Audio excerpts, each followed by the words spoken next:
High রে ঈদের shopping, একজোড়া জুতার দাম কি একটি জীবনের চেয়েও বেশি হয়ে গেল? চট্টগ্রামের নিউ মার্কেটে ঘটে যাওয়া একটি ঘটনা পুরো শহরবাসীকে স্তব্ধ করে দিয়েছে। সামান্য একজোড়া জুতা কেনাকে কেন্দ্র করে স্বামী স্ত্রীর বিবাদ শেষ পর্যন্ত এক পৈশাচিক মাত্রায় রূপ নেয়। স্ত্রীর দামি জুতার আবদার মেটাতে না পেরে নিজেকে শেষ করে ফেললেন এক যুবক। ঘটনার সময় নিউ মার্কেটে ভিড় ছিল চিরচেনা ঈদের আমেজের মতো। এক দম্পতি কেনাকাটা করছিলেন। স্ত্রী একটি দামি জুতা পছন্দ করলেন, কিন্তু স্বামীর কাছে সেই মুহূর্তে পর্যাপ্ত টাকা ছিল না।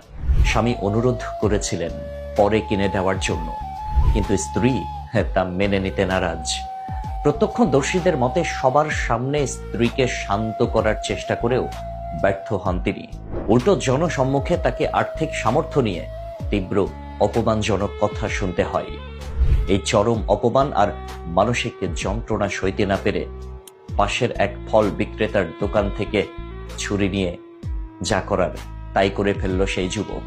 আমাদের সমাজে অনেক নারীর মধ্যেই একটি ধারণা জন্মেছে যে ঈদ মানেই দামি পোশাক আর জুতা, অথচ সারা বছর কি আমরা কেউ কাপড় ছাড়া থাকি? কেন ঈদের সময় আমাদের কেনাকাটার জন্য এমন হুমড়ি খেয়ে পড়তে হবে যে একটি সাজানো সংসার তছনছ করে দেবে? স্বামীর সামর্থ্য বুঝে চাহিদা করা প্রতিটি স্ত্রীর নৈতিক দায়িত্ব। স্বামী যতটুকু দিচ্ছে তা নিয়েই শুকরিয়া আদায় করা উচিত।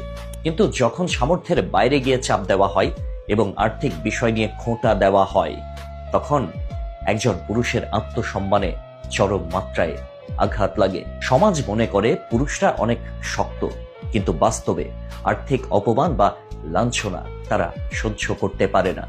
হাজারো দায়িত্ব কাঁধে নিয়ে চলা একজন পুরুষ যখন তার প্রিয়তমা স্ত্রীর কাছে সামর্থ্যের কারণে অপমানিত হন, তখন তিনি মানসিকভাবে ভেঙে পড়েন।